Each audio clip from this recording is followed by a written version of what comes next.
Dennis was a huge Red Sox fan.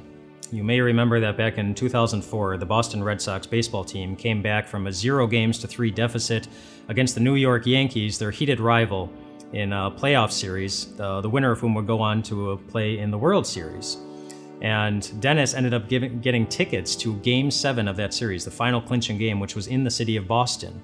And after the Red Sox won 4 games in a row to eliminate their big rival, the Yankees, the Red Sox players, they didn't leave the field. They stayed on the field and they continued to celebrate for a very, very long time with all the fans who were there, including Dennis. The players would go around and they were high-fiving and fist-bumping all the different fans who were there because they were so excited about what was going to happen.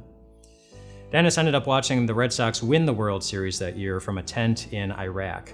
He's a soldier. And just a couple of days after the Red Sox won that World Series, Dennis was killed. Not by a bullet, not by an explosion, but by a drunk driver as he was driving on his way back to his base. That just crushed his family. His father especially. He had a very hard time with it, and he had such a hard time with it for so long that one day his father asked God, just on a whim, for a sign. He wanted a sign from his son that he was doing okay, that it was going to be all right. A couple of days later, his dad was driving down Yawkey Way, which is a street that goes right next to Fenway Park, the stadium where the Red Sox play their baseball games, and he looked up and he saw his son on a billboard.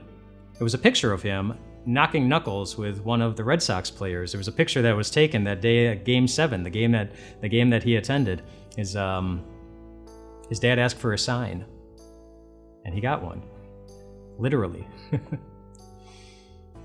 I don't know if you've ever felt the need to ask God for a sign that you're going to be okay, but did you know that in Matthew chapter 12, Jesus gives you one?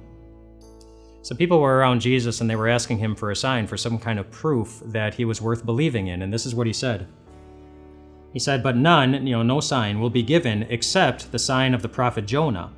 For as Jonah was 3 days and 3 nights in the belly of a huge fish, so the Son of Man will be 3 days and 3 nights in the heart of the earth." So the sign he pointed them to was his own resurrection. He wanted them and you and me to see its significance.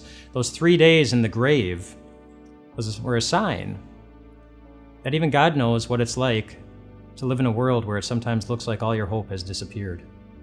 Even God knows what it's like to hurt. Even God knows what it's like to die.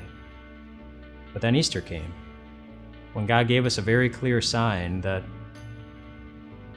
whatever fills your heart with pain, whatever temptations snag you just a little bit too often, one day God will raise you above it, and you will overcome it, because we have a God who will not allow even his own death to stop it from happening.